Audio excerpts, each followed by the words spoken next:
Hello guys, तो कैसे हैं आप लोग। चलो स्टार्ट करते हैं। नेक्स्ट क्वेश्चन हमारा, which of the following match is correct. इसमें से कौन सा मैच हमारे पास करेक्ट दिया हुआ है। ठीक है, नीचे से चलते हैं। ठीक है, पीटर माइकल ने प्रपोज जेड स्कीम नहीं, इन्होंने जेड स्कीम प्रपोज नहीं किया था। हैच एंड स्लैक पाथवे, सीपो पाथवे, हम ये इन्होंने कीमो ऑस्मोटिक्स थ्योरी नहीं दिया है।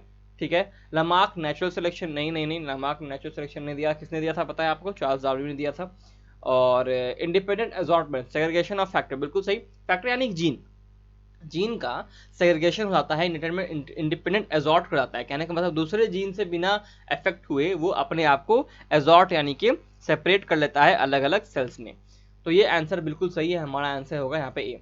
The first law of Mendel, अब देखो यहाँ पे लॉ ऑफ डोमिनेंस दिया नहीं है, पहला बात। ठीक है, लॉ ऑफ डोमिनेंस दिया नहीं है। और एक बात लॉजिकली पता है तुमको कि मेंडल का जो पहला लॉ था ना, वो लॉ था पता है क्या? Law of segregation. And law of independent assortment second law था। तो ये था हमारे लिए पहला लॉ मेंडल का, और ये था हमारे लिए सेकेंड लॉ मेंडल का, इंडिपेंडेंट असॉर्टमेंट वाला। ठीक है ना। लॉ ऑफ डोमिनेंस बाद में एग्जिस्टेंस में आया है, सारे लॉज के आने के बाद। कई लोग ये बोलते हैं कि इसको कॉरेंस ने खोजा, कई लोग और भी बहुत कुछ कहते हैं। लेकिन हाँ, एनसीईआरटी के मुताबिक, अगर पिछला वाला वीडियो को अगर जिसने देखा है उनको पता होगा कि हम लोगों ने देखा था कि मेंडल का कितने लॉ हैं, तो वहां पे हम लोगों ने 3 लगाया, क्योंकि एनसीईआरटी 3 ही बोलता है। लेकिन अगर ये क्वेश्चन आया कि फर्स्ट लॉ ऑफ मेंडल क्या है, तो वहां पे लॉ ऑफ सेग्रीगेशन ही होगा, बिकॉज इस बारे में एनसीईआरटी कुछ कह नहीं रहा है। तो हम लोग बिल्कुल करेक्ट आंसर के ऊपर जाएंगे। आते हैं, an exception to the Mendel's law is, the exception of Mendel law is what? Exception of Mendel law is linkage. अगर लिंकेज होता है ना, तो इंडिपेंडेंटली असॉर्टमेंट नहीं हो सकता। देखो, इंडिपेंडेंटली असॉर्टमेंट होना और लिंकेज होना एक दूसरे के उल्टे होते हैं। ठीक है ना। लॉ ऑफ सेग्रीगेशन फिर भी काम करेगा और लॉ ऑफ डोमिनेंस फिर भी काम करेगा, लेकिन इंडिपेंडेंटली असॉर्टमेंट नहीं होगा अगर लॉ ऑफ लिंकेज होगा। तो linkage is the exception, linkage exception of what?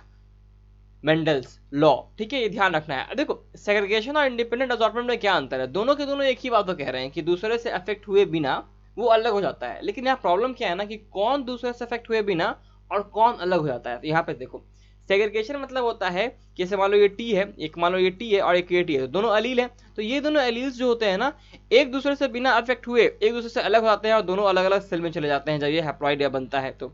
ठीक है, पहला बात। दूसरी बात कि अगर ये टी है और नीचे भी टी है और नीचे अगर ए है, ये मान लेते हैं हमारे आई कलर के लिए है जीन है, और ये हमारे टॉलनेस के लिए जीन है, तो ये जो टी है और ये जो ए है, ये दोनों जीन अपने एक दूसरे से बिना अफेक्ट हुए अलग अलग हो जाएंगे, बिना अफेक्ट हुए अलग अलग हो जाएंगे। या फिर ये टी जो है इस ए से बिना अफेक्ट हुए अलग अलग हो जाएगा। इसे कहते हैं हम लोग लॉ ऑफ इंडिपेंडेंट असॉर्टमेंट। तो लॉ ऑफ इंडिपेंडेंट असॉर्टमेंट हमें जीन के बारे में बताता है, जबकि सेग्रीगेशन हमें एलील्स के बारे में बताता है। इसीलिए हमारे पास इंडिपेंडेंट असॉर्टमेंट का उल्टा लिंकेज होता है। In Mendel had study the 7 traits. अब देखो, मेंडल ने अगर कहा क्या जा रहा है कि अगर मेंडल ने जो 7 ट्रेड्स पढ़े हैं वो 12 क्रोमोसोम पे होते हैं इंस्टेड ऑफ 14 क्रोमोसोम के ना पे नहीं होते, वो 12 क्रोमोसोम पे होते हैं। हम लोगों ने पिछले वीडियो में देखा है 1 4 5 7, इसके ऊपर हमारे पास सारे के सारे जितने भी कैरेक्टर्स थे है ना, यानी कि 4 क्रोमोसोम के ऊपर 7 कैरेक्टर्स थे। लेकिन यहाँ बोला जा रहा है कि अगर 12 पे ही होते तो 4 पे नहीं होते तो हो सकता था ना कि मेंडल लिंकेज डिस्कवर कर लेते, या फिर शायद मेंडल कुछ डिस्कवर करते ही नहीं। दोनों पॉसिबिलिटी है। अब दोनों पॉसिबिलिटी में से जो यहाँ लिखा रहेगा उसे हम लोग आंसर लगाएंगे, पहला बात। ठीक है, ये ध्यान रखना। अगर अगर यहाँ पे ऐसा कोई क्वेश्चन आता है आगे चल के, तो 2 पॉसिबिलिटीज होती हैं। या तो जो इंसान ये खोज कर रहा है वो पूरी तरह से कंफ्यूज, वो कुछ खोज नहीं कर पाएगा, क्योंकि उसको देखा यार इंडिपेंडेंट असॉर्ट हो ही नहीं रहा, एक ऐसा कुछ मतलब ही नहीं बनता है इसका, सारे कैरेक्टर्स इधर ही मिक्स हो जाते हैं। या फिर अगर वो बहुत अच्छे से समझदार होगा तो वो क्या कर लेगा, वो लिंकेज को भी खोज लेगा साथ ही साथ।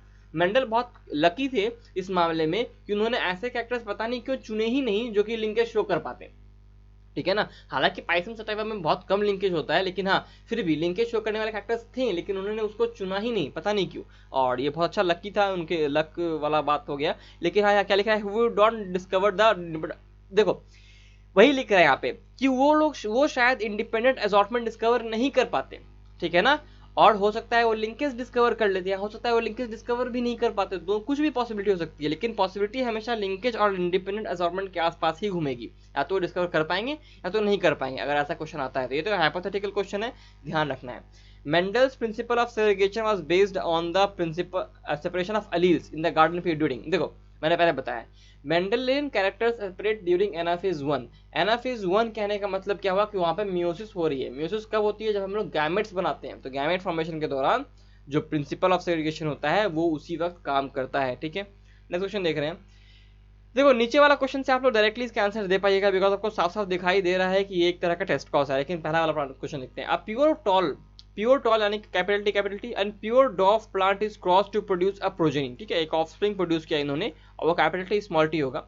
ये इसको क्या किया, सेल्फ क्रॉस किया गया। Then find out the ratio between the true breeding tall and true breeding dwarf. क्या बोल रहा है?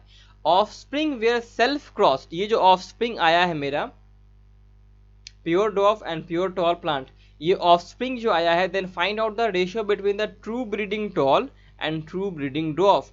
अब ये क्या फाइंड करना है कि इसको अगर हम लोग ऑफस्प्रिंग को अगर हम लोग कैपिटल टी स्मॉल टी को अगर हम लोग क्रॉस कराएंगे तो हमारे पास कितना मिलेगा? कैपिटल टी मिलेगा, फिर कैपिटल टी स्मॉल टी मिलेगा, फिर कैपिटल टी स्मॉल टी मिलेगा और फिर स्मॉल टी मिलेगा। अब बोल रहा है कि इसमें हम लोग को फाइंड क्या करना है। देखो इसका रेशियो क्या हो जाएगा? इसका रेशियो हो जाएगा जीनोटाइपिक वाला रेशियो हो जाएगा 1:2:1 हो जाएगा, और फिनोटाइपिक रेशियो क्या हो जाएगा? 3:1 हो जाएगा फिनोटाइपिक रेशियो। ठीक है ना।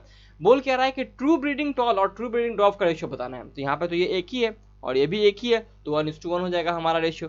ठीक है, 1:1 हो जाएगा हमारा रेशियो। आंसर इसका क्या हो जाएगा? ए हो जाएगा। और इस टेस्ट क्रॉस के मुताबिक भी हमारे पास आंसर वही आएगा। नेक्स्ट क्वेश्चन देख रहे हैं। Mendel's law of heredity can be explained with the help of. अभी मैंने बताया मेंडेलियन कैरेक्टर सेग्रीगेट होता है एनाफेज 1 में मियोसिस के। तो मियोसिस पैकाइटिन जो पैकाइटिन बोल रहा हूँ सॉरी, प्रोफेज 1 में मियोसिस 1 के मियोसिस में होता है। ठीक है ना, ध्यान रखिएगा। तो मियोसिस होगा इसका आंसर। मेंडेलियन कैरेक्टर का हेरिडिटी को हम लोग मियोसिस से एक्सप्लेन कर सकते हैं ज़्यादा अच्छे से। A cross between plants RRYY composition will yield plants। देखो अगर ये वाला प्लांट है तो ये प्लांट तो एक ही ढंग का गैमेट बनाएगा, कैपिटल आर कैपिटल वाई बनाएगा, और ये प्लांट एक ही ढंग का गैमेट बनाएगा, स्मॉल आर स्मॉल वाई बनाएगा। ये दोनों प्लांट का गैमेट मिल करके एक प्लांट बनाएगा, capital R small R capital Y small Y. ये प्लांट कैसा हो जाएगा? इसका राउंड हो जाएगा और ये कैसा हो जाएगा? येलो हो जाएगा। तो सारे के सारे जो प्रोजेनी होंगे वो सारे के सारे जो प्लांट्स होंगे, जो चाइल्ड प्लांट होंगे, वो सब के सब राउंड और येलो सीड्स के साथ होंगे। ध्यान रखिएगा आप लोग। ठीक है, यहाँ पे देखो क्या याद रखने के लिए एग्जामिनर आपको चाह रहा है वो कि आप आर का मतलब जानते हैं या नहीं, आप वाई का मतलब जानते हैं या नहीं। देखो यहाँ पे वाई और आर का मतलब नहीं लिखा है, लेकिन यहाँ ऑप्शन में राउंड और येलो और ग्रीन लिखा है, रिंकल लिखा है।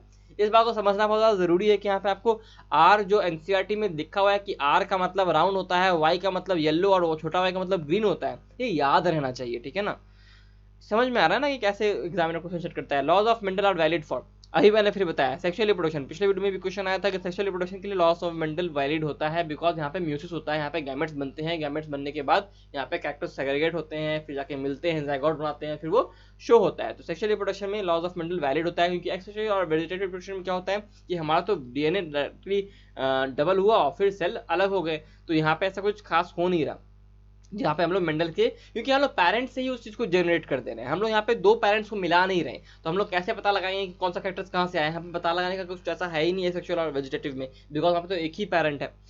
Among the 7 pairs of contrasting traits in pea plants as studied by Mendel, the number of traits to flower, pod and seed दो मैंने पहले बताया था। जो ट्रिप एंड ट्रिक वाला से क्वेश्चन यहाँ पे से आया है और ये याद रहना चाहिए यार, ये तो कुछ ट्रिप एंड ट्रिक वाला सूझ कोई बात ही नहीं है। पहला होता है प्लांट हाइट, दूसरा होता है फ्लावर कलर, फ्लावर पोजीशन, दो हो गया, pod colour and pod shape, seed colour and seed shape. तो दो। ठीक है, यहाँ पे आंसर हो गया दो हमारा। ठीक है, बहुत जगह पूछा गया, एनसीईआरटी से क्वेश्चन लिया गया, बिल्कुल एनसीईआरटी से क्वेश्चन है। शुरुआती पन्नों में ही आपको मिल जाएगा ये चैप्टर के। अगले वीडियो में मिलते हैं, तब तक के लिए study smart, work hard and stay healthy guys.